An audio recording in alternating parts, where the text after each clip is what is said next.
Welcome to another episode of Mick and the Fat Man, where we are talking artists, albums, and everything music.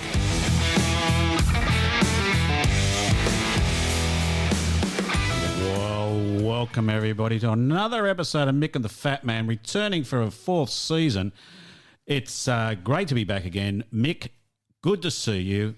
Happy rock and roll. And how are you travelling, sir? I am just travelling just fine, my friend. Glad to be back. Fourth season. Who'd have thought it? Who'd have thunk it? Yeah. And maybe people will listen to us this year. That'll be good. Well, we did have a couple of little flurries. We might talk about them later on during the year. But yes, it's been always an interesting time with where the listeners are and how many there are.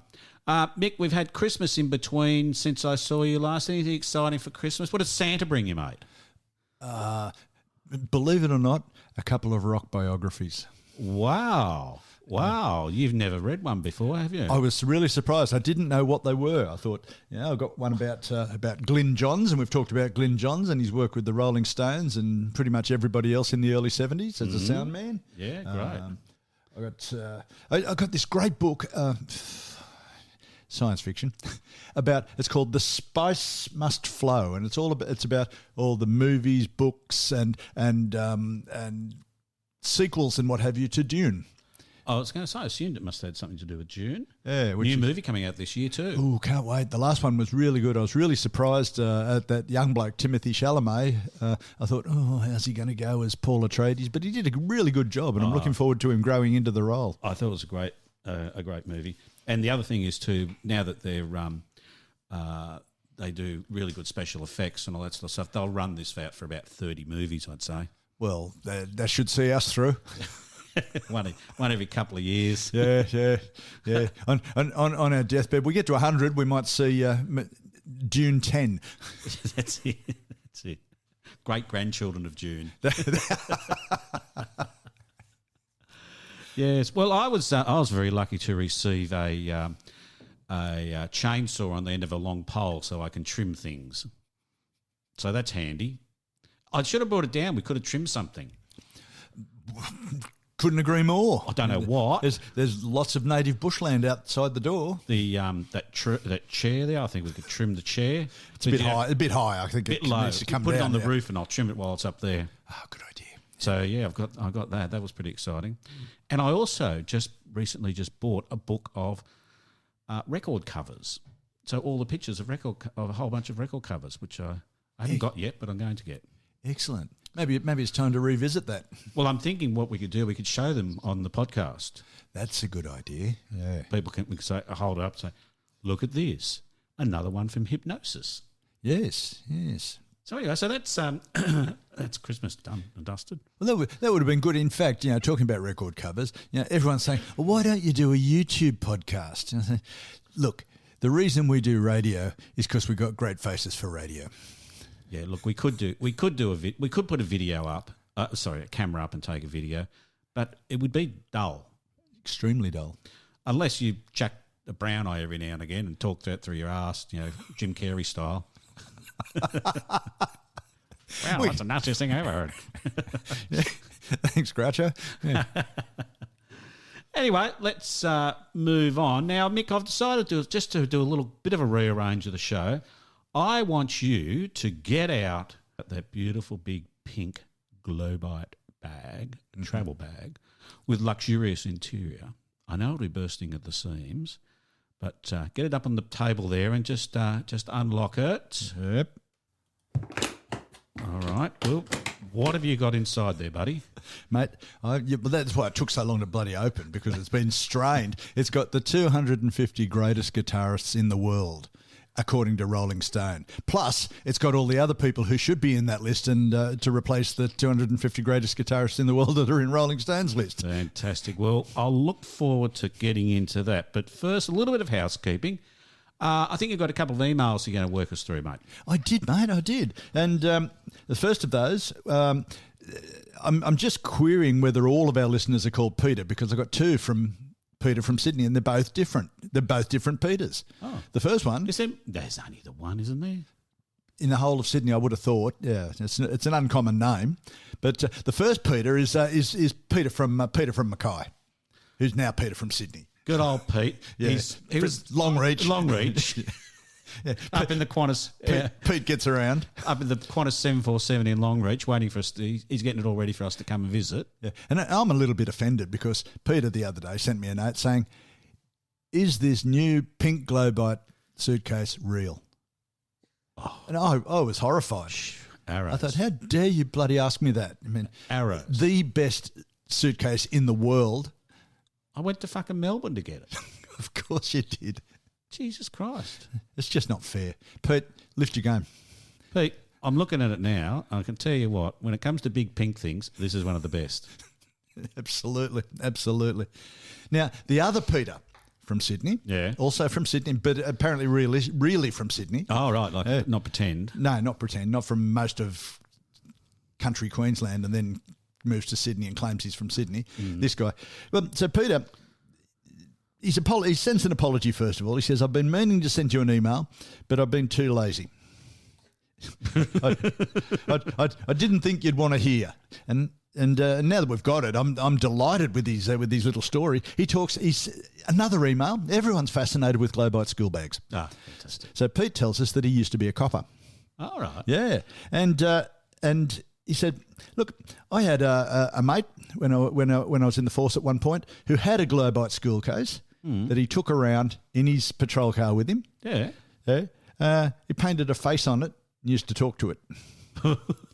A la Tom Hanks in Castaway. Yeah. Wilson. And coconut.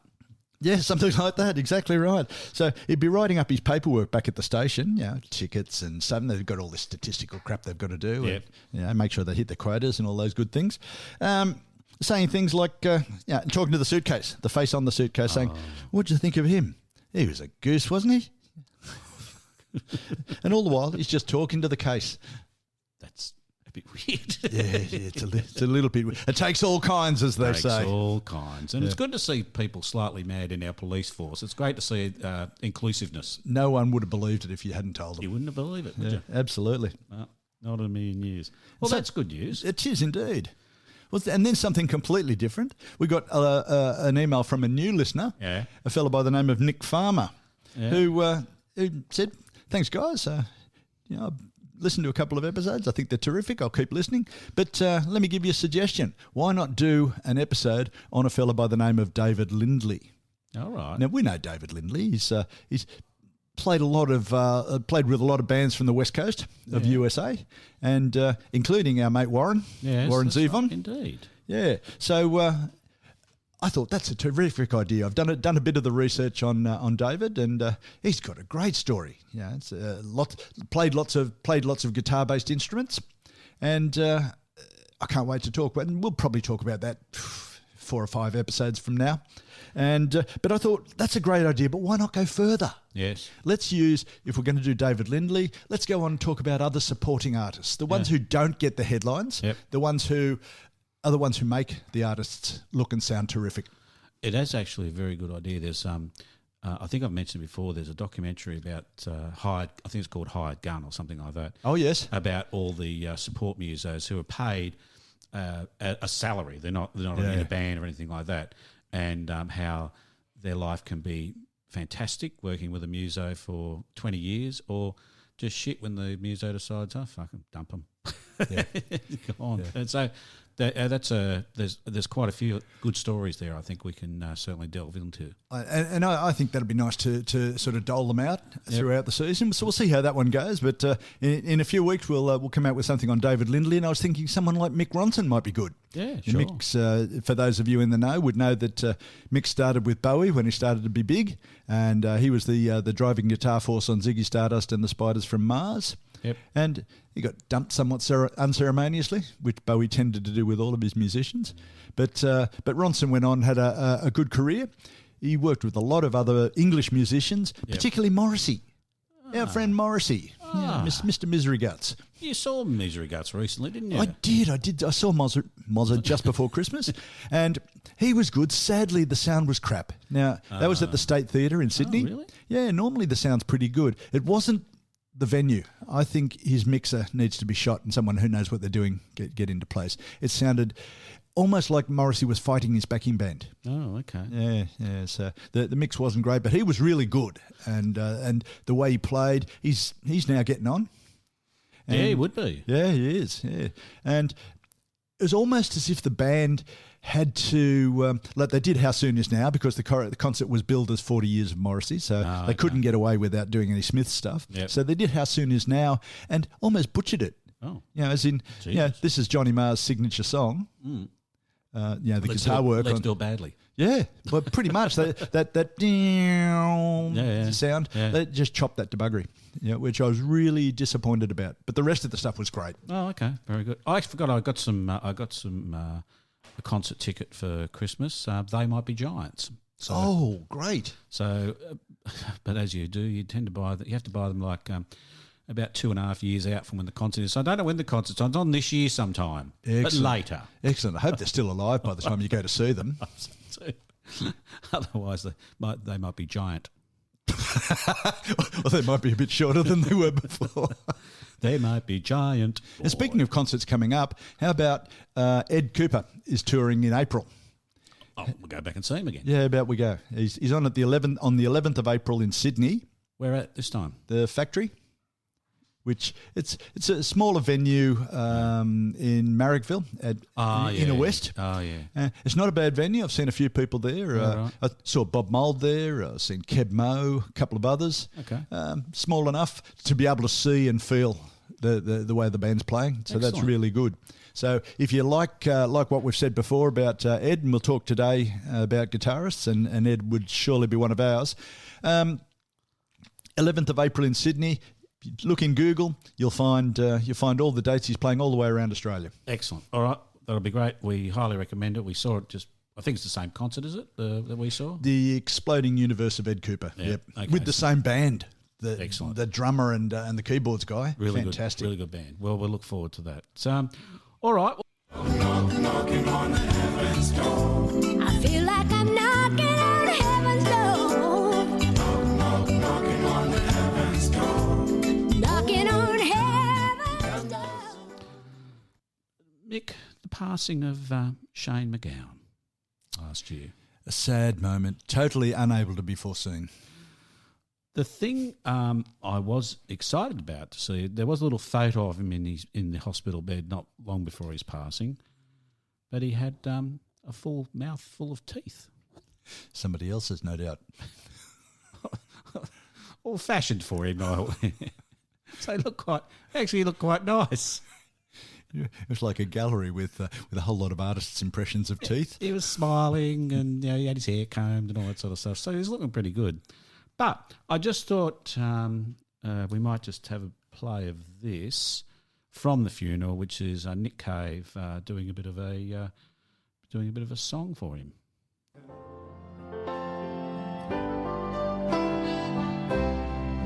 I took shelter from a shower, and I stepped into your arms. On a rainy night in Soho, the wind was whistling all its charm, and I sang you all my sorrow, and you told me all your joy. Whatever happened to that old song, to all those little girls and boys? Yeah, so it was a very touching funeral, and they did quite a few songs in a eulogy. His sister Siobhan said that despite growing up in England, her brother's veins ran deep with Irish blood. And he found his spiritual home in Tipperary. And he was awarded a Lifetime Achievement Award from the President of Ireland on his 60th birthday, and he was a bit touched by that. Oh, isn't it funny how these supposed hard-drinking, hard men of rock and roll are deep down, they're just sentimental guys. You know, Shane MacGowan cries when he gets an award from the President of Ireland, and Nick Cave, forget wedding singer, he's becoming a professional funeral singer. He's got plenty to do. Yeah, that's right. Carol Clark, a music historian, wrote, "A large part of the Pogues of Pearl was the whiff of the barroom wafting through their lyrics, the irresponsible gallop of their up-tempo and the teardrops in their ballads." I would have thought the barroom from the Lees jar wafting through their bloody recording mics. So Vale, Shane MacGowan, and all the best for your future, wherever it may be. Well, I'm sure there is another. If there's a rock and roll heaven, well, they've got a hell of a band, and all of them only gets to sing about 3 lines. It just got a little bit crazier up there, though, that's for sure. I would imagine so, yes. Yeah. When Aussie goes up, they'll have the drink and the drugs. Actually, Aussie will really add to that whole thing, won't he? He'll take some ants up with him and snort a few ants. Okay, Mick, that's all I've got to say on this for the moment. Let's get back into that beautiful suitcase of yours and let's delve into the Rolling Stones' top 250 guitarists of all time. Mate, at the end of 23... last year even, Rolling Stone announced that they were going to release this poll, the 250 greatest guitarists of all time. Now, as consistent with all of their other lists, we expected that it would have some good names on it, some good stuff in there, some crap, some stuff that didn't belong there at all, and some people who probably couldn't even play guitar. Yep. And we haven't been disappointed. We have That's not. exactly what we've got. Or indeed some people who may be able to play guitar, but you wouldn't be able to tell. I think you're absolutely right there. Yeah, but I think with amplifiers and the ability to turn them up, you can sound like you're really doing something with feedback when you just haven't got a bloody clue what you're doing. That's right. So anyway, give us a bit of an idea. How on earth do they put a list together of the 250 guitarists of all time, not just of the 1950s, the 40s, the 70s, the 60s, of all time? Well, I think this season, the same as every other season, we're really going to start having a look at critics and their somewhat fallibility. And this list is put together by... Hold on, Mick. Say that again, because I think I may have misheard you. You're saying critics could be fallible? I'm not only saying critics could be fallible, but half of them are ego-driven fools. Right. Okay, no, fair enough too. Okay, fair enough too. Look, I've had a good look at this list. It's not perfect, but best and favourite and things like that, they're always subjective terms. So I think anyone listening today can take our admittedly pretty right opinion with a grain of salt. The idea of who's the best guitarist of all time, it's like the lists that you see fairly regularly come trotting out who are the greatest footballers. Now, I don't know about you, but I didn't see a lot of footballers in 1920. No. So to guess how good they were when they didn't even have film coverage of the games is,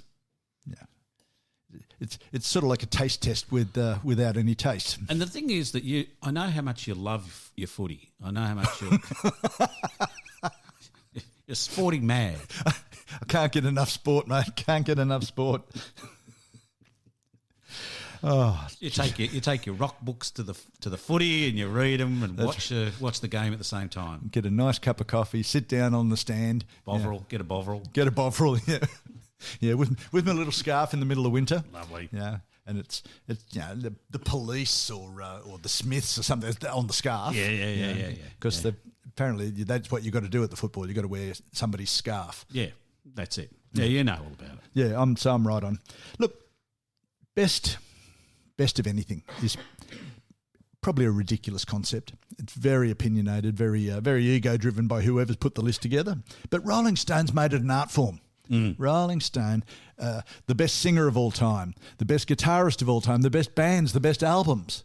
At least they give us some fodder. And And so many half of YouTube is littered with people commenting on this list. people on the internet is absolutely aflame with this list. So realistically, it's clickbait. It's to get people. It's revenue driven about getting people to click on their link and have a look at it. Absolutely. Yep.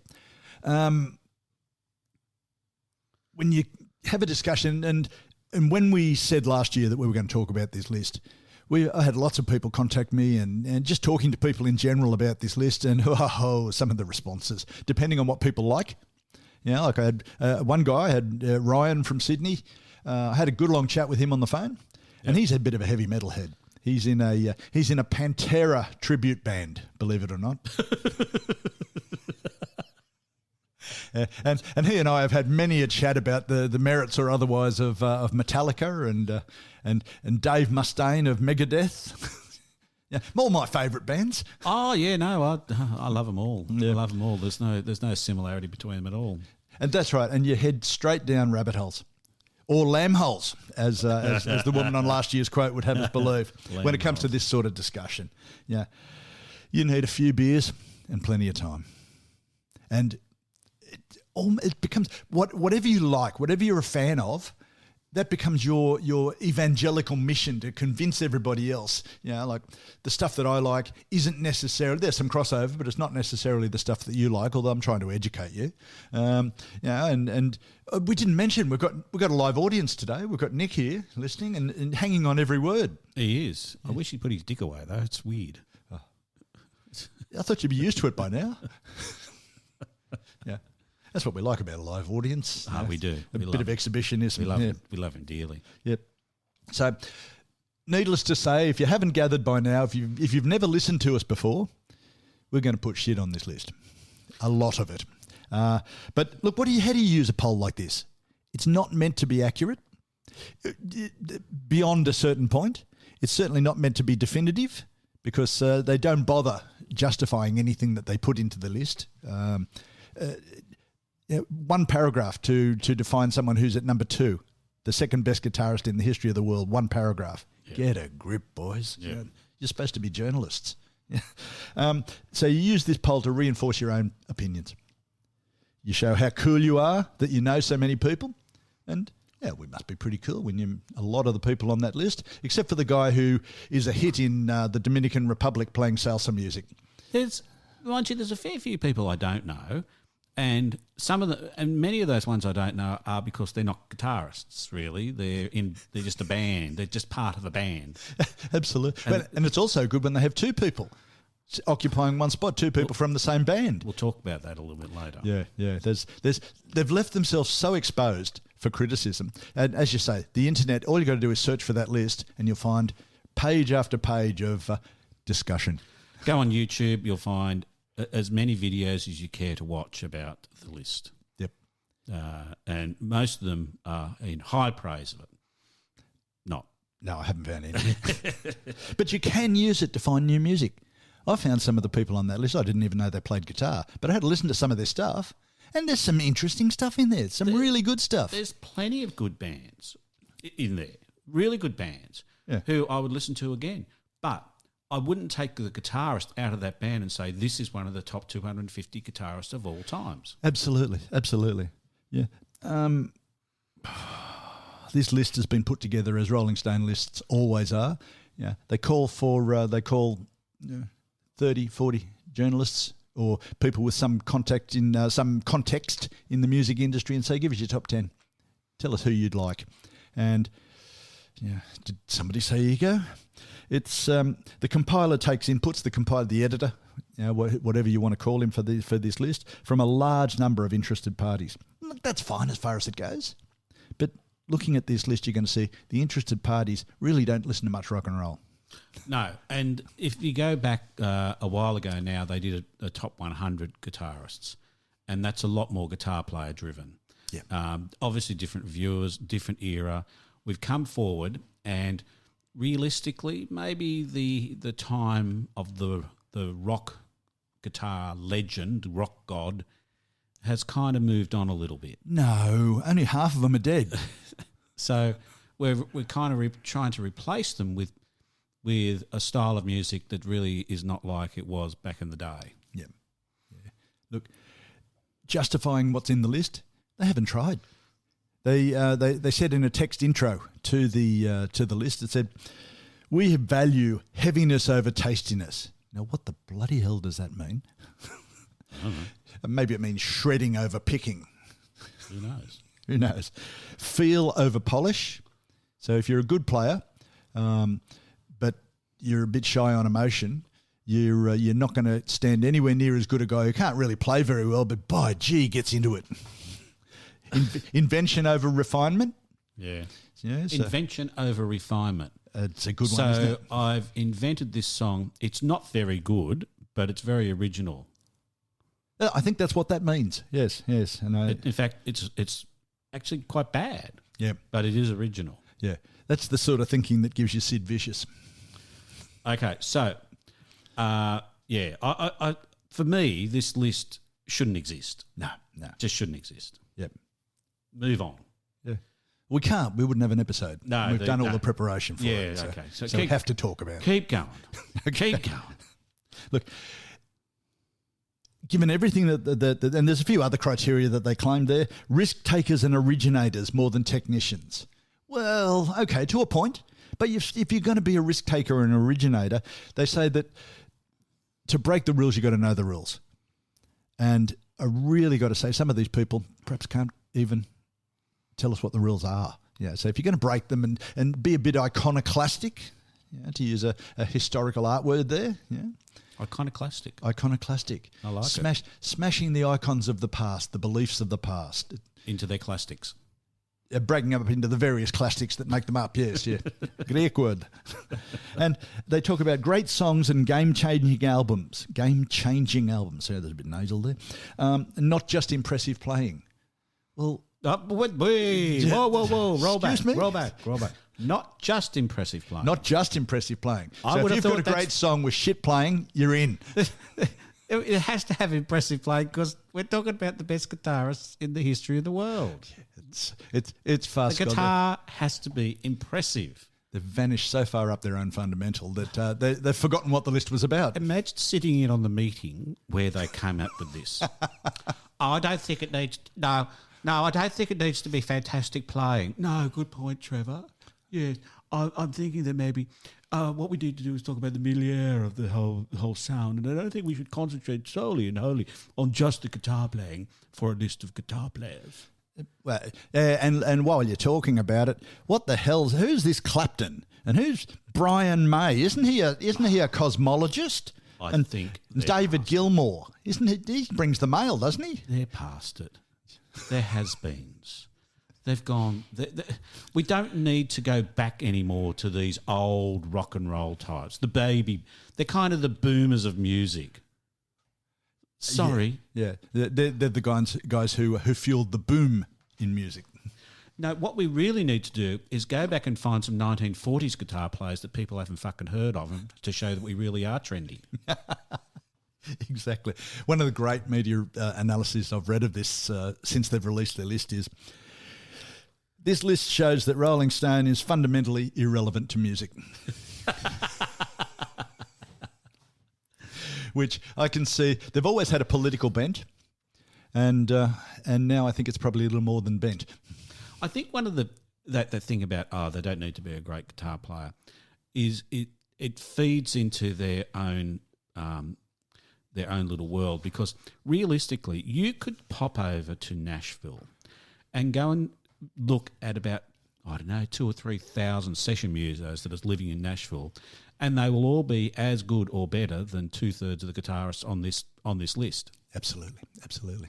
So, so we don't want to. So we've put a couple of session musos in there, but realistically, we don't want to talk about all the session musos of the world because that's too hard, and we don't really know them anyway. So I think the whole idea of putting session musos in is a bit fraught in some cases, but they've done it. Yeah. And don't forget, those session musos, they're only technically proficient.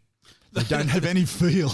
That's right. That's it. But let's forget about the fact that Jimmy Page is one of the greatest session players ever. You know, with a list, just his session work is longer than as long as a career that most people would like to have. That's right. And Carol Kay's not even on the list. That's right. It's unbelievable. Look, some people on their list have had an amazing career in their own mind. Yeah, Smoke on the Water. Great riff. I even had it as my phone ringing Fantastic tune for one time or another. But look, Richie Blackmore, he's famous for that riff. Has that counted against him? He's number 75.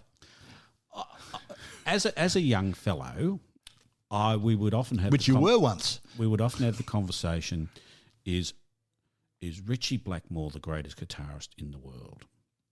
Probably not, but... No, definitely not. But at the time, given our exposure to the world, he was one of the best guitar players in the world. Yeah.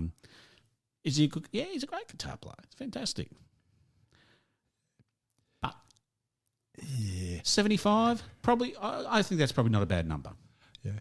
I did have a friend of the program, Tim, contact me and say that, look, they probably counted the fact that Richie Blackmore is reputedly an arsehole when they were considering where he fits in the list. Yeah, right. Yeah. Now, personally, I don't know. No, I don't know. But that's just an opinion from one of our listeners. Yeah, I think if he was a real arsehole, he might get in there and, do a bit of slashing and burning. Shredding. Whatever that is. Okay, let's... what else... what else do we need to say in general about this list before we start looking at it in detail? Well, one last thing. I think that a great guitarist or any musician of any kind, we're not here to play their solos. We're not here to just hear them. Any musician is playing in the context of a band, particularly a rock musician. And so it's incumbent on that musician to allow his bandmates to shine. The best guitarists, and certainly our opinion of the best guitarists, allows that to happen. Yeah, we mentioned Page. Yeah, Page has the collection of 4 of the greatest musicians to play together ever. Yeah, and all of them shine. Yes. You know, and he leaves lots of air for that to happen, for the drums, for the bass and keyboards, for the vocals. Yeah, and in researching this episode, I found someone who thought that that Plant's vocals weren't very good. Yeah. Well, and Robert Plant's pretty upset about that. Yeah. I see that. Yeah, he'd probably have to sell a castle now or something. Yeah. So, Cream is a good example. Cream comes up when you're talking about, the best guitarists and the best musicians, because it was. Yeah, you're a bigger fan of Clapton than I was, but certainly Cream, I think, is just a fantastic band, and they hated each other, absolutely hated each other. They didn't fight on stage, unlike a lot of other bands, but they certainly used to fight off stage, and they've continued sniping, as and when they were alive, continued sniping at each other after Cream from the split up. grave. From the grave, even they've left little letters to be opened up on the anniversary of their death, that sort of thing. But when they played together, they played as one beast. But they were sort of one of the first supergroups, weren't they? Yeah. We used to. I mean, we've done our own supergroup, but I don't remember what episode it was. But I think we had about 250 musos in the group On stage at the same time. plus catering too. The catering. That was your prime focus of that episode. But even in a band like that where they hated each other, they left space for each other to shine. Jack Bruce, Clapton, Ginger Baker. Ginger Baker's an awesome drummer. Not quite as pleasant an individual, I hear. Yes. But Jack Bruce is just awesome. And and the thing when you listen to that band is because there's only the 3 of them, they just make this amazing sound. Just amazing sound. And that backs up exactly what I'm saying. They've left, they're all brilliant in their own right, left a lot of room for the other 2 to shine, which was to the benefit of the band and the fans. Yep. We've been talking already for 20 minutes or more about this list. We haven't said what's on it. Well, I'm going to go straight to probably one of my favourites on the list. Yep. Keith Urban. Now, you just like him because he's married to an Australian, don't you? Now, way back, I used to listen to a show with Tony Martin, an Australian comedian, and they used to have a segment in their radio show about, is this a Keith Urban lyric or a line from a children's book? And no one ever got it right. Very rarely, because in fact the lyrics are very similar. How the fuck he is on any list of guitarists? He is a fine singer-songwriter, and people love it. I'm not that into it, but how you would get on this list as one of the greatest guitarists of all time has got me beat. I hear he's a nice bloke. Lovely bloke. And great to play with too. You know. Great bloke, great father, great shag for Nicole. Yeah. Fantastic. Well, she said that in the interview the other She week. told me as I was shagging her the other day, she said, "You're nowhere near as good as Keith." And I thought, well, fair enough. Lots of people too. have said that to you. Everybody. I'd say Keith Urban, they say no, just Keith in general. Any Keith. Absolutely. Anyway, so I just thought I'd jump straight in there and get Keith out of the way straight away. I'm glad you did. Because he shouldn't be on this list. And the other glaring thing that exists on this list is when you open it up, the very first guitarist you come across is Andy Summers at 250. Yeah. The worst of all the guitarists on the list. Andy Summers. Andy Summers. The one who does the intro to Every Breath You Take. Is that the same Andy Summers we're talking about here? Just sneaks in. Sneaks in. If only he was a bit better, he'd be a bit further up the list. But how many iconic riffs and guitar work has he done over that relatively short period of time? Is amazing, and those songs are iconic songs. The riffs that he's created are iconic riffs, and everybody recognises them immediately. Yep. And to say that he's not as good as Keith Urban has got me a bit miffed. Yeah, it's a bit. Well, maybe Keith Urban's a nicer bloke. Look, this highlights. I've got a list as long as your arm of what's wrong with this list, and this is one of them. It's so America-centric. Yes. Yeah. Anyone who listens to us knows that we listen to lots and lots of stuff, but probably much of it, more so than anything else, is British-based, because that's where we started and that's what we heard about. But how on earth can you put David Gilmour out of the top 25? How on earth can you put Clapton out of the top 25?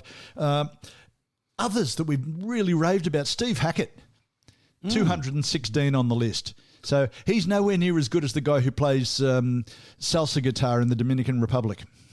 That's a bit of a bloody joke. The Beatles, none of the Beatles made it into the top 50. Look, I'll take... Except Harrison. Well, the only thing I will say is that I don't know that Paul McCartney...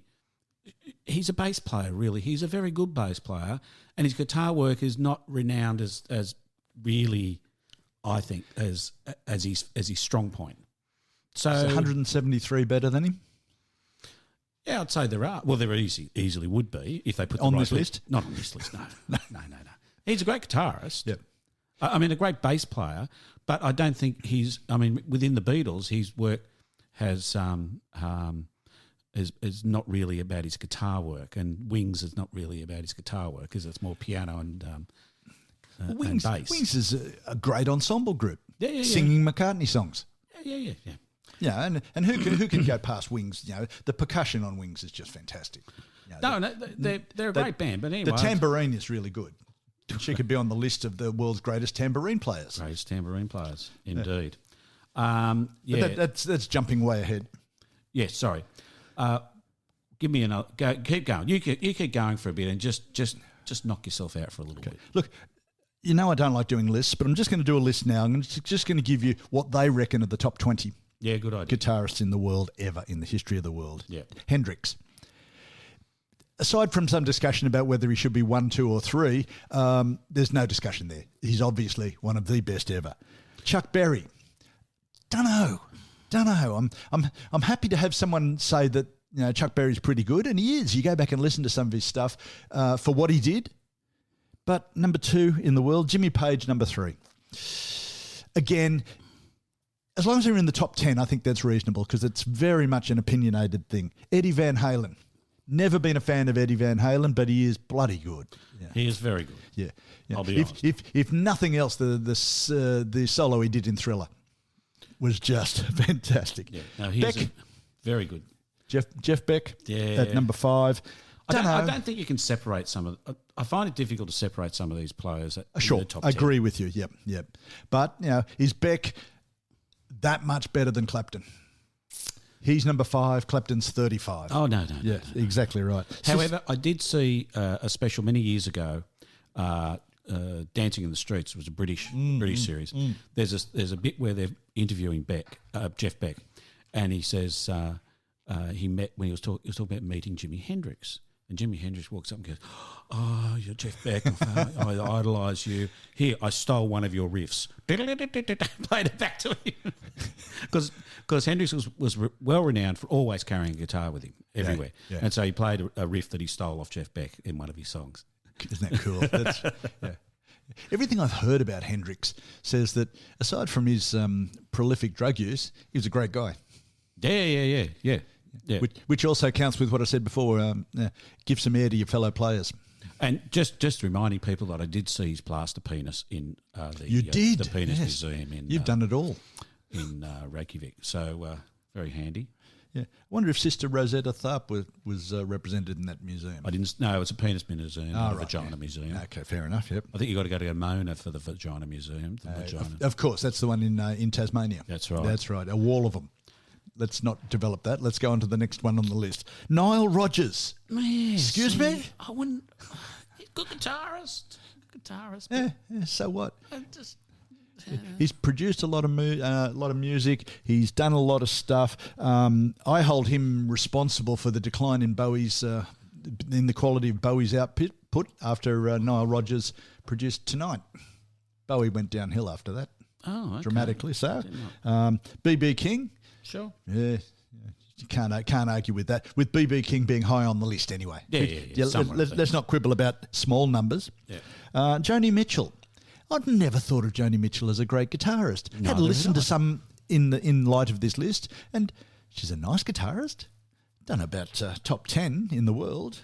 And I don't think her music sort of that's a bit not really right, is it? I've never thought of her as a great guitarist. I thought of her as a great singer-songwriter and a great musician. And a great music. Sure, it's all there. However, in here they say that she just took over the electric leads on one of her albums, and I was listening to the album and thinking, there's not a lot of electric lead in this album, so I'm not sure. Yeah, I think that's the woman's vote. Which, before everyone gets all up in arms about that, you know that I'm not blokes are far better than women, but tokenism really annoys me. Look, the thing is that over the last 50 years, the men have dominated guitars. There have been more men guitar players than there are female guitar players. Yep. I'd like to see that change a lot. So would I. Because and we pick out a couple. There are some great female guitarists in the world, but there needs to be more of them. I would certainly agree with that. Yep. But not Dwayne Allman, rounding out the top 10 there. Now, Dwayne Allman was good guitarist. He was really fast, and he'd listen to a lot of Creedence. He'd listen to a lot of John Fogerty when you listen to his playing. He was fast. He was a very solid player, and he's the only external, high-profile musician to play on a Beatles song. Oh, which song did he play? On My Guitar Gently. No, that's Clapton. Clapton, you fuck. Sorry, yeah. No, there's another one. I'll come back to it in a moment. Okay, good. But he was great. Yeah, Dwayne Allman. But again, did he have the body of work to be considered the best? He's a great player. Yeah. But has he got enough? I don't know. Yeah, I don't know. That's the thing. And Carlos Santana, my wife went, yay, for Carlos Santana. But I've never held a torch for him. Oh, no. Never been excited by him, by the songs he plays, or by the sidemen that he plays with. No, I've always been a fan. I always love Carlos. I know you have. And again, that comes to the subjective bit. There's no way on earth that I would say that Carlos Santana doesn't deserve to be high in this list. I just don't know if he deserves to be at number 11. Jimmy Nolan, Tony Iommi from Black Sabbath. Now, whether or not you like Black Sabbath, they are one of the most influential bands ever in the history of the world, and much of that is not got anything to do with Aussie snorting ants. No. It's got a lot to do with Tony Iommi, the way that he takes a guitar, runs it through a bin of sludgy cement, and then puts it through the mic. No, I agree. I think he is he sits very happily in that spot. Yep. Because he actually suits some of the criteria in that he's a good guitarist, so he's a good technician. Oh, he doesn't have to be a good technician, does he? No. He's influential and he's original. So and feel. Yeah, you listen. You certainly know that you listen. You're in the presence of greatness when you hear a Black Sabbath album, even if you don't like it. Their later stuff I don't like anywhere near as much as their early stuff. No. But yeah, maybe they were getting different quality drugs later on. Yeah. Maybe the drugs were too good later on. Getting better. That's right. No, great guitarist. Definitely a great guitarist. Okay. Prince, we've talked about. He's great. We've always said he was a fantastic muso. That's true. Including guitar. And I was watching there was a live concert I was looking at just recently. And yeah, it's great. He's really, really good. Better than some of the other guitarists who are further down the list? Don't know. Yeah, don't know. But he is not one of the ones that I take great issue with. No. He could be in he's number 14 there on the list. He could be number 24 or number 34, and I'd say, yeah, all right, okay, deserves to be in that top 50. Yeah, and well and truly considered. Yeah, Keith Richard. Now he's a man who can play a guitar anywhere, the top of a coconut tree, on stage, back of a limo, on the way down, on the way down to the ground, yeah. On the top of the coconut tree. That's right. Yeah. Iconic riffs, amazing stuff. Is he as good a player? And he doesn't think he is. No. But I would say his approach to guitar playing, and that's where it comes back to that feel and that passion rather than technical proficiency. He's done, some of his riffs are timeless. I can't get no satisfaction, which he still doesn't think much of. Right? He didn't even want to release it. He thought it was crap. But he changed the way that we looked at playing guitar. The band changed dramatically when Mick Taylor joined and became a much better band in many people's opinion, including obviously mine. Yes, obviously. But Keith, no argument there. Robert Johnson, a bit of the old blues influence, and I don't know whether he is that great a guitarist. But very influential. Very influential indeed. Yep, can't argue. I mean, I think the thing when you mentioned that before, body of work, and the 29 songs Robert Johnson recorded. Double album. So, Beauty. But he was very influential, and the Stones were totally and utterly driven by a lot of that stuff. Yeah. Johnny Cash's mother-in-law. Of course. Well, she taught him to play, didn't he? And we wouldn't have a boy named Sue if not for Mother Maybelle Carter. Yeah, interesting. She has her own picking style that she created. Yep. Not really that interested in the songs, but yeah, interesting. It's something different, and that's from a different environment, but it's still a rock historical environment, right? It's not salsa in Dominican Republic. No, true. Have you noticed one person on the list who's really got my goat? No. I don't know what you've got against the Dominican Republic, buddy. Yeah. Tom Morello? Yep, not a problem. Yeah, he is just awesome. But he owes a lot to Jimmy Page. Sure. He really does. You listen to everything he did with Rage Against the Machine. It was Jimmy Page on Angry Pills. Yeah. It is. And they were a pretty intense band, I must admit. They were, but his playing was fantastic. Yeah. 18? Yeah, don't think so personally, but anyway. Yeah, look, you're probably right, but whether we put him at 18, 28 or 38, I don't know. He's on the list. It's subjective. He's high on the list and rightly so. Yeah. Freddie King, again, one of the older style players, influential. Not our taste necessarily, but the influence and the way that these guys went back and did it first. Sure. We had a big talk about that a year or two back about if you play something first, it doesn't matter if someone goes back and has a listen to it in 10 years and says, that's fairly ordinary. You were the first one who did it. You thought of it. And that's great. That's really important. Gives you a bit of street cred. Indeed. And Stevie Ray Vaughan. I don't have a problem with I don't know that I'm qualified to talk, but I had to listen to the Sky is Crying the other day, And he's bloody good. He's really good. You know, that Texan influenced guitar playing that he did. He was very good. He's very good. I'm not really a fan of I'm not a big fan of the music, but he's very, very good. Yeah, an excellent player. Yeah. So I wouldn't leave any of these off my list, and I'd have them all reasonably high on the list. But I think if we did a list, there'd be a fair degree of reshuffling. Yeah. And look, there's a few questionable ones. Yeah. Whether you like Santana or not, I don't know. But good, yes. Can't argue. Yeah. I haven't found anyone who argues with Hendrix at the top.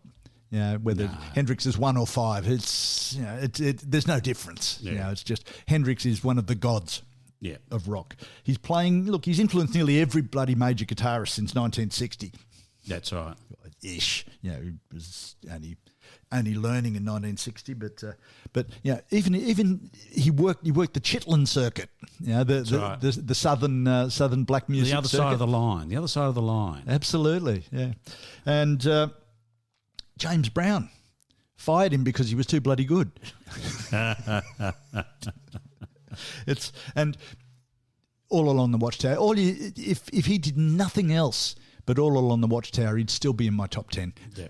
Just to take that one song and make it your own. And Dylan gave it to him. He says, "No way. That's the definitive version of the song." It is. Yeah. Without doubt. Lots of blues players on this list. And we talked in the top 20 and throughout the top 100 and 250. Chuck Berry, B.B. King, Robert Johnson, and Keith Richards is a de facto for them. Yes. Yeah, so he's there. Stevie, yep, like him. Stevie Ray Vaughan, sorry. Yep. There's probably a point to make here that some of these guys that we're talking about absorbed the styles. They didn't copy or try to play like, Keith Richards certainly didn't try to play like Robert Johnson or B.B. King. No. But he became his own guitarist with very obvious influences wearing on his sleeve. And you saw he grew as time went on as well. So He did, yes. So So that's an important thing. there's nothing wrong with learning from a master. No. Absolutely. Metal. Now, I told you I had a chat with friend of the program, Ryan, and he was quite realistic in his assessment of some of the musicians that should have been in the list, some of the musicians that were on the list that probably shouldn't have been, and so on and so on. But he said there's a lot of copy and paste in the metal world. Play as fast as you can, loud as you can, with screaming over the top, and hey, there's 2 of your tracks on your album. Yeah. It's done. A lot of speed, a lot of semi-shredding. There's that word again. Maybe we can do an episode on shredding and someone can tell us exactly what it is. But it wasn't a word when we were younger. It's No, a big word now. Everybody uses it all the time. I think it just means playing, you're playing all your notes at once. So number 23 on the list is the first we encounter 2 guitarists in the one spot. That's the first time we encounter it. I don't know. I just don't think you should have 2 guitarists in the one spot. It's a bit hard to influence. Who have we got at number 23? I haven't got it in front of me. James Hetfield and Kirk Metallica. Hammett. Yeah. I don't know. They, in the same way as the 2 guitarists out of television, play through with and between each other, and has their influence on each other created that work in that band? And if so, do you put the band in there instead of the players? I don't know. I really don't know, but it's a bit of a cop-out. When you read what Rolling Stone says, Metallica burst onto the world as speed demons, with singer, rhythm guitarist James Hetfield riffing away at whiplash-inducing paces like Black Sabbath played at 78 RPM. You're not on the list. Yeah. I don't know. I just don't see. They're nothing. I don't think they've been innovative, all that sort of stuff. I like some of their earlier stuff. Yeah. And in fact, a comment from Ryan. So if they come after you, Matt, they're coming after you. James Hetfield and Hammett, they're not so good now. But they originally, with the way they played and the way they came out of the box, they put Metallica in the public eye. All right. I'm going to jump to the first controversial one. Please. St. Vincent. I really like St. Vincent. Yeah. But I do not regard St. Vincent as one of the greatest guitarists of all time. Yeah, I don't know if I'd even put guitarist of all time. So what? She's a great singer-songwriter and does good albums. Yeah. I've heard a few tracks and things, and yeah, they're nice, very good. Nice. So anyway, she was influenced by Robert Fripp, so that's something. Well, you can't go wrong there. So I don't know. I just don't know that she should be on the list. Buddy Guy, would you give him a go? Yeah. So 28. Buddy Guy's actually really a top Buddy Guy player. should be. Buddy Guy should be. But number 28 now. We hit number 28, David Gilmour. Number 28. Excuse me? Yeah. Sorry. That's what I'm saying to the compilers of this list, the guy who replaced a barren and wasted Sid Barrett in. Did I just say Sid Barrett? Sorry, Gilmour replaced a broken and wasted Sid Barrett in Pink Floyd. Yes, and his style is nothing like most of the other people on this list. Probably the closest that you'd get to Gilmour's style would be Brian May, and neither of them got a Guernsey. Probably Brian May, number 33. Yeah. I would suggest that because of the American focus of this list and the input that Rolling Stone has called for, they've called for American writers and journos. They can't ignore the guitarists from Queen or Pink Floyd. No, but they're not top of mind. Now, I'll go for another one. I'm just going to start sort of ripping around. I think we should, yes. Jerry Garcia. Never seen it. Yeah. Never seen any evidence of him being one of the greatest guitarists of all time. Grateful Dead. Yeah, okay. No. Nice stuff. Nice stuff. Yeah. Is he one of the... And, I'm sorry, then you go 35, you get Clapton. Clapped out list. Yep. Elizabeth Cotton. Elizabeth Cotton. So from the... Where was she from? Tell us about Elizabeth Cotton, mate. So she's self-taught. She worked for the Seeger family. Was left-handed. One of the guitarists was left-handed and turned a guitar over and just played it without restringing it. Fine. Didn't play for years because she was in an abusive relationship. She basically wasn't allowed to play. She, I don't know anything about it. Fucking, maybe she's really good. So someone's had a hard life. Is that really much of a criteria to put in the list? I don't really know whether she's good, bad, or indifferent. I didn't listen to it. Yeah. Thanks very much. Pete Townsend. One of the great guitarists. Is he one of the best? Fairly influential, I guess, but not. I've never seen him as a. Oh, here we go again. I've never seen him as a great technical guitarist. He does a lot of stuff in his own studio, which is interesting, but I've never seen him as one of the greatest guitarists of all time. But a good guitarist. Yeah, I think influence rather than prowess. Yeah. Now the number 38 is the second time we hit two guitarists in the one spot. Now this is an outrage. Number 38, which is Angus Young and Malcolm Young. Malcolm Young is the strong point of AC/DC. Yep. He was the backbone of that band and deserves to be there all by his little lonesome as one of the best rhythm guitarists in rock music. Angus Young... Oh, but he doesn't play any solos. That's why I said the best rhythm guitarist in the history of rock music. Yeah, exactly. And Angus Young just gets there by himself. So putting them together, I find just a fucking nonsense.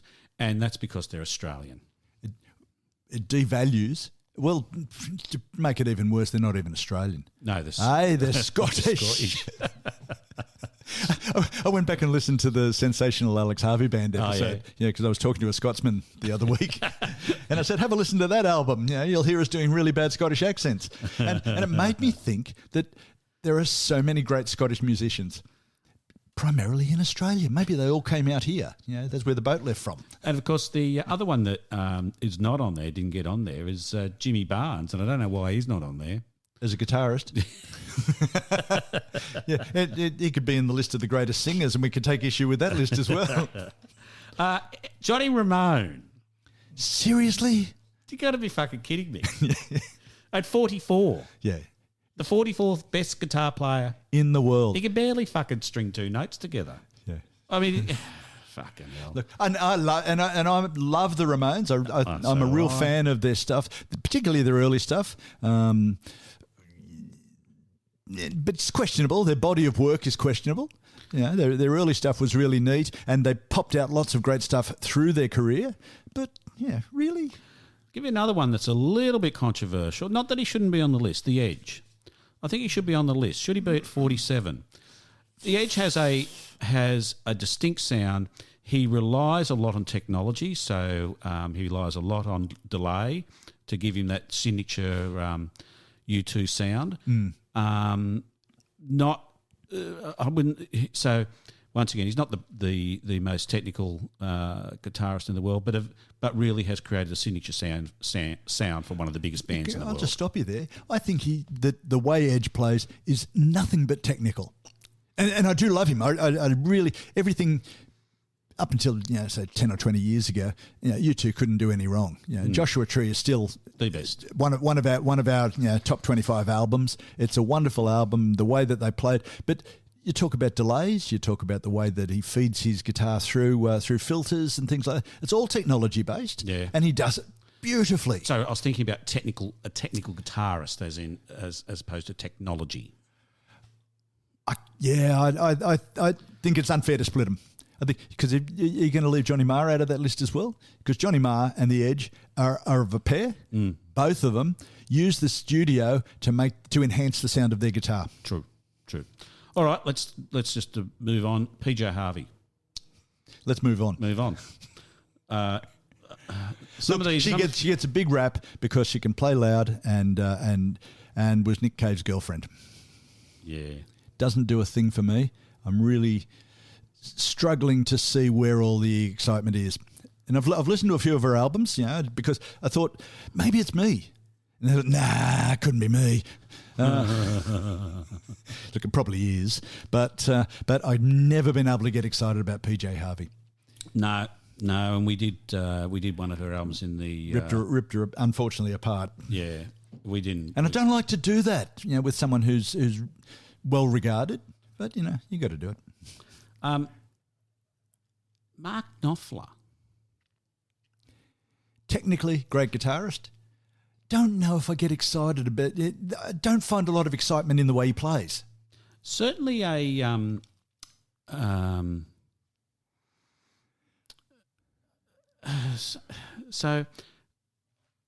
certainly a distinctive sound. Really created that sound for the band. So he's innovative in that regard. He's a good guitarist. There's no two ways about it. But where he sits and who's above him and below him. Mary Timony. Yeah. Got all of her stuff. She's not quite as good as Joe Satriani, but she's nearly as good as Joe Satriani. Yeah, I've often said that. Leo Nocentelli. Oh yeah. He's a good guitarist, but I don't really know him that much. Yep. Wata, W-A-T-A, Japanese guitarist. Yeah. I had to listen to her. Just fucking awful. I'm sure people like it, but it's just fucking awful. I don't know who fucking likes it, but someone likes it. Lou Reed's up there in 89, which is good. Good. Let's face it, one of the seminal guitarists of the 20th century. Lou Reed gets a bad rap. If you don't like Lou Reed's music, you don't think anything of him as a guitarist. But if you do, or even if you just listen to him, just listen to a random mix across his career, he is one hell of a player. Go back to the Velvet Underground album and the riff of Waiting for the Man. And White Light, White Heat. These are iconic riffs that people were playing in the 60s. And playing in the 20s. So, you can't go past it. Kurt Cobain. Poison Ivy. She's from the Cramps, isn't she? Yeah. Yep. Don't know why. Never been really excited about the Cramps. It's a bit of sort of down south boogie and nice. Never struck me as great guitar work. Yeah. Of this caliber. Yeah.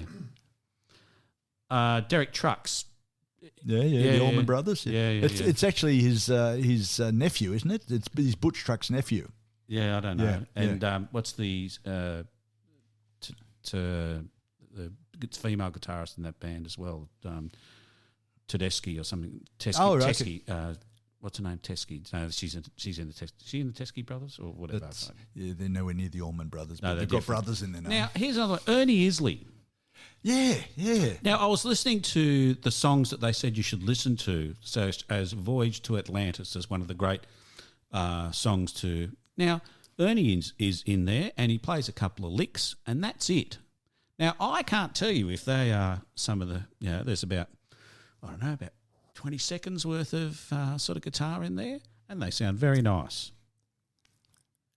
I don't know how you judge that as being one of the best fucking guitarists in the world. He may well be, but based on the music that they've told us to listen to, I can't tell you. And the Isley Brothers are just, once again, a group I consider as the Isley Brothers, not... Well, that ties in with what I said right at the start. Much of what's in there is, so you and Nick both put in your list the Isley Brothers or Ernie Isley, and, okay, by weight of voting... he gets onto the list. They haven't bothered with a whole lot of evidence for many of these players and inclusions in the list. Now, as you say, 250, we don't know them all.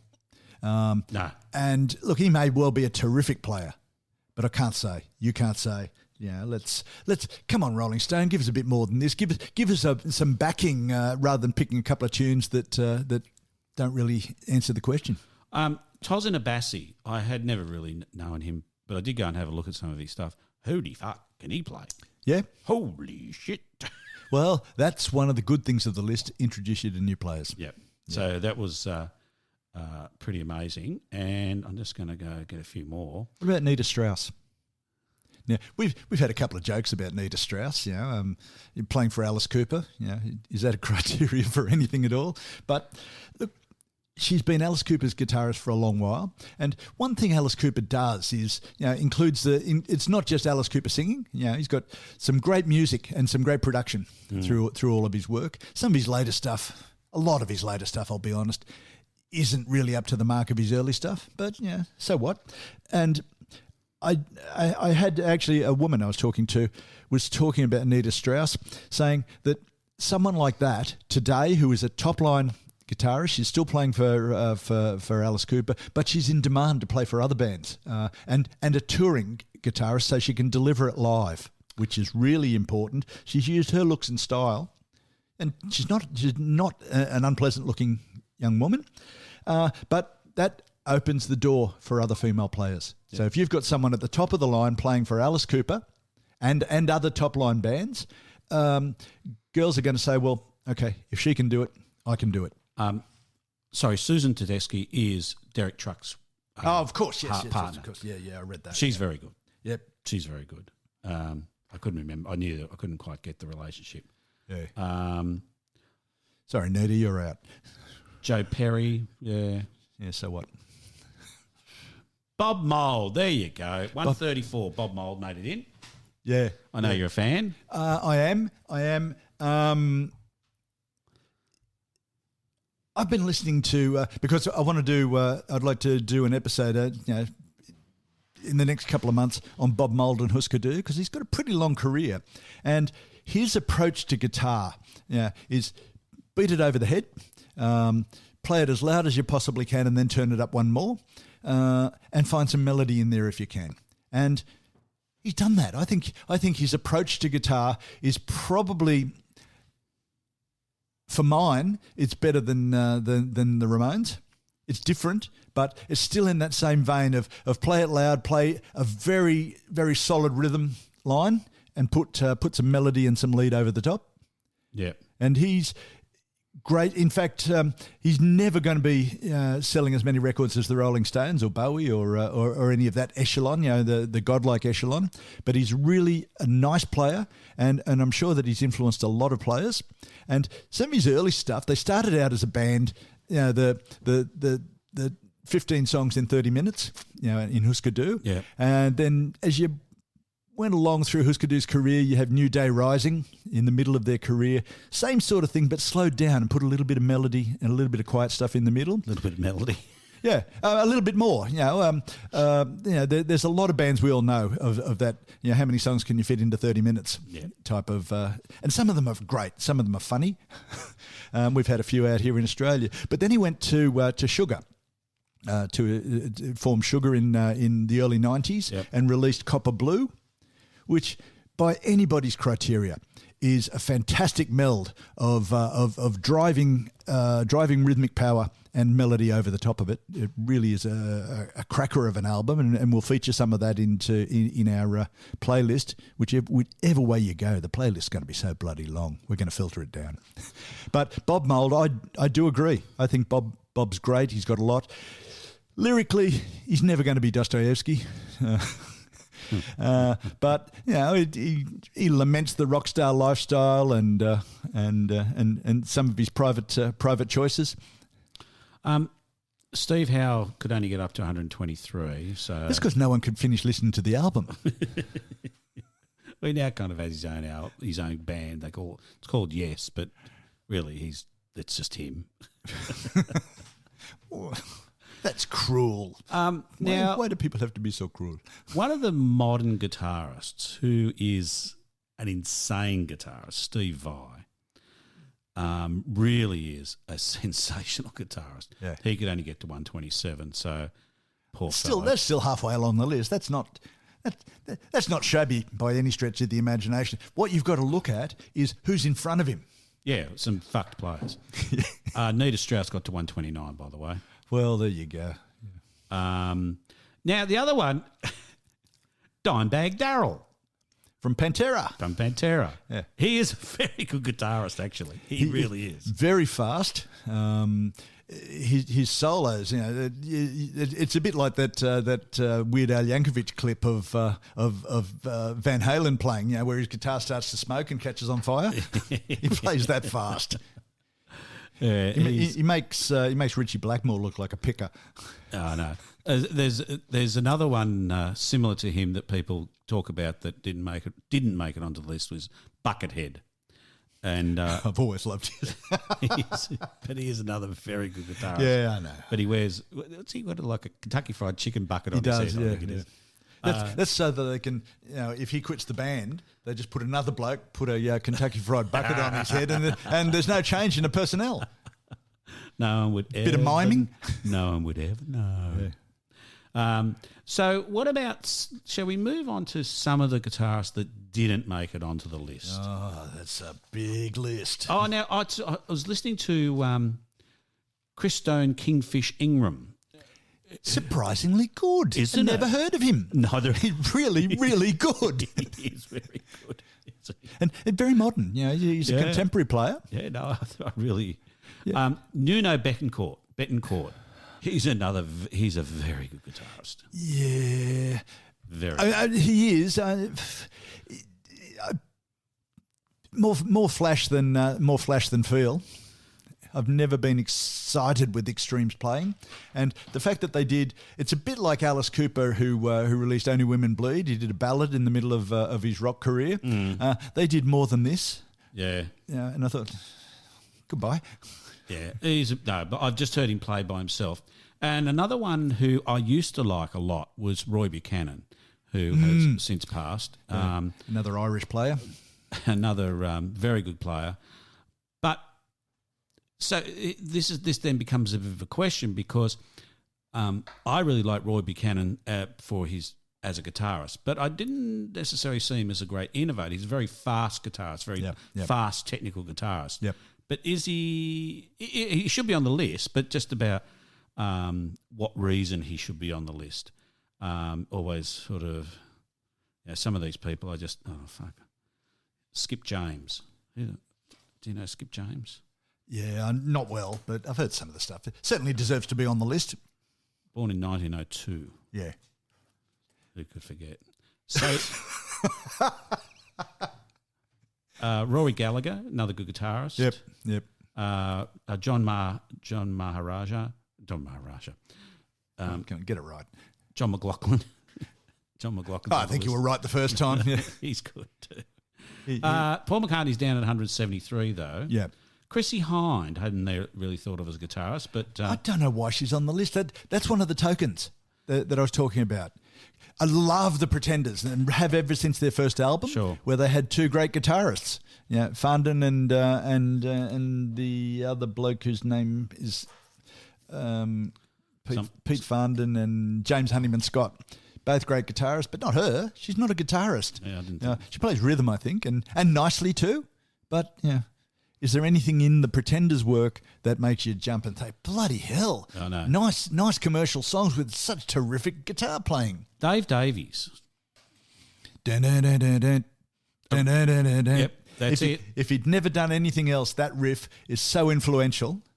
That's all he's got, though. Yeah, but he's got to carry the cross of being Ray Davies' brother. He's such an arsehole. So another guitarist who I didn't really know is a modern guitarist from a band called Polyphia. Yeah, don't know. Tim Henson. Amazing guitarist. Yeah. Amazing guitarist. Well, it's fantastic, yeah. He is an amazing guitarist. Anyway.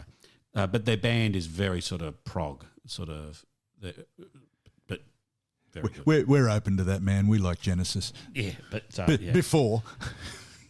But nonetheless, I was watching a YouTube clip of him.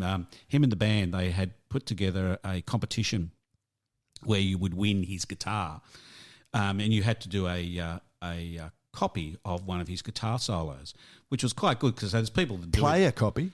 Play, and so they would send a video in of them playing one of his solos.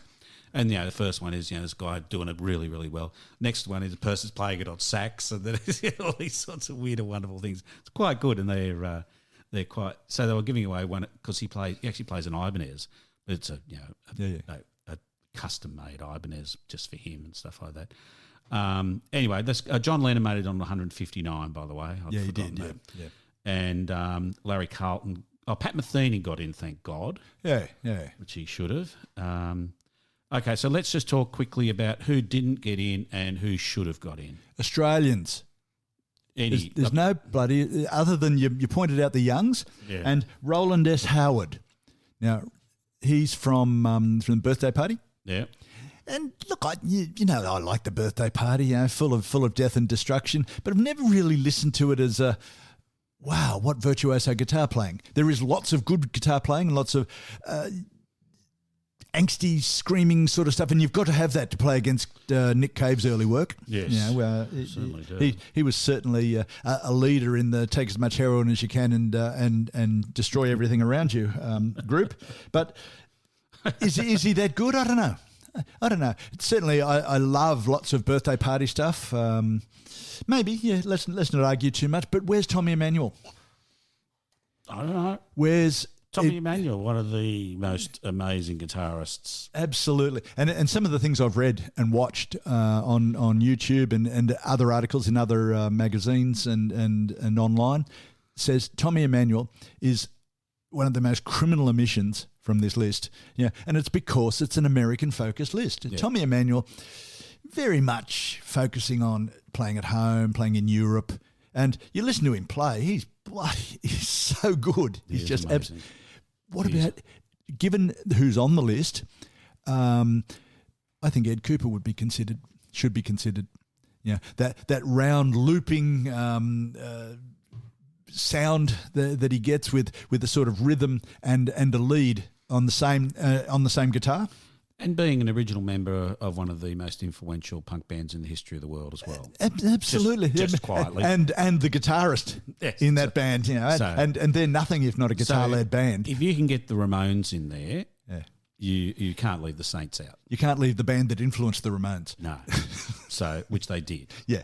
So it's a very much an American focus list. Who else we got? Yeah, Cooper with his style, his influence, and his longevity. The fact that we're going to see him in April is, it's just crazy. It's just crazy. Who else we got?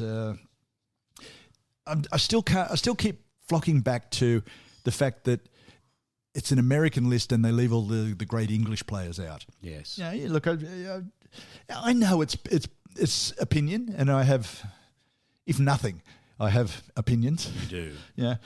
Johnny Marr at 56 for probably one of the most influential guitarists in the last 50 years in certain circles. He doesn't play the blues, but he certainly plays indie rock. Indie rock wouldn't exist without the way Johnny Marr approached guitar. Yeah. John McGeoch. And we've talked about Juju from the Susie and the Banshees. Yes. John McGeoch was in Magazine and Susie and the Banshees, and the way he played guitar, again, influence is a key factor, and he influenced Buddy Johnny Marr. Yeah. George Benson.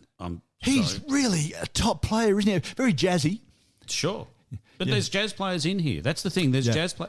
This is one of the problems with the list, as we've said. You've got old 40s blues players in there, way up there on the list, and you've got guitarists in there. If you listen to Polyphia, the guitarists and the bass guitar and everything, they are just an amazing band. In fact, they're probably one of the most technically advanced bands in the world as far as musicianship is concerned. But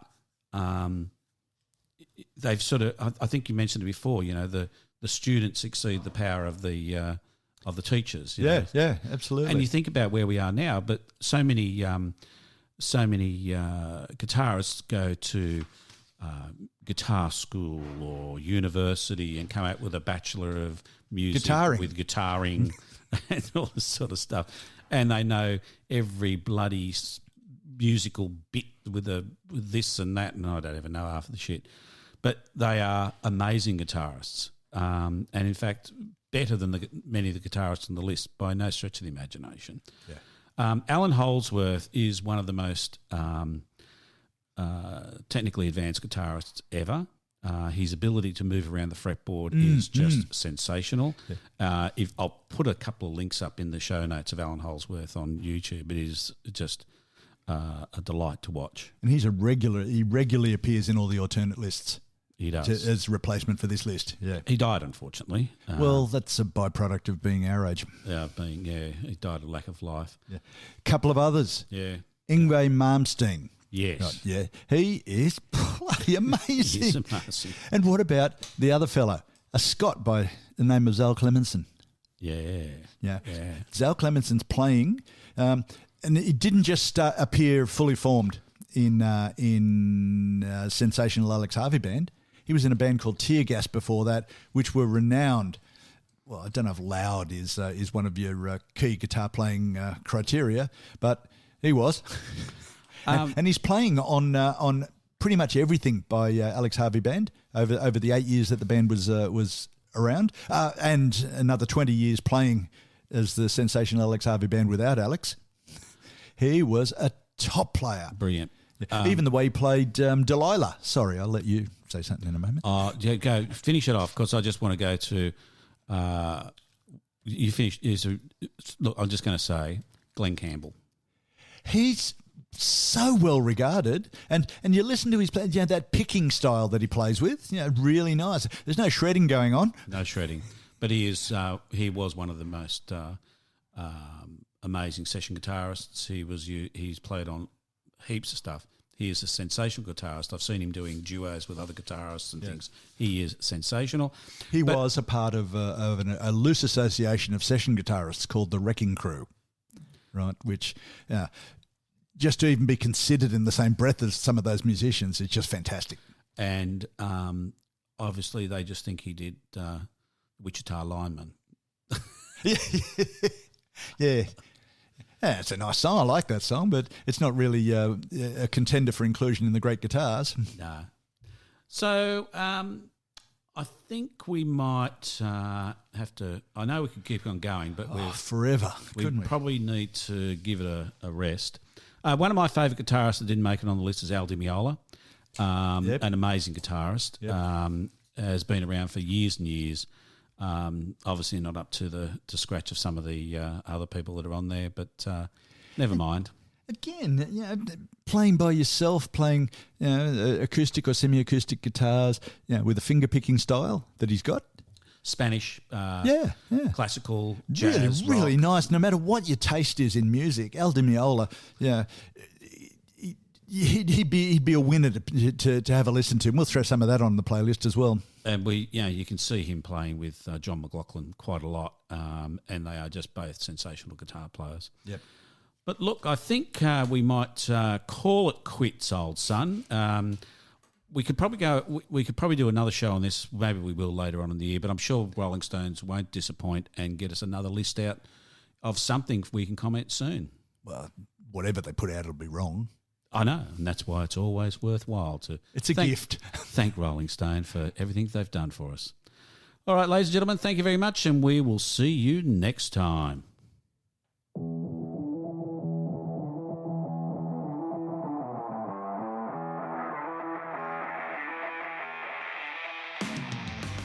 Well, that's a wrap, and thanks for listening. Don't forget to subscribe. It's free. And if you like this, tell your friends about us. Also, contact us at mickandthefatman@gmail.com. Follow us on Facebook and Instagram. Thanks very much. See you next time.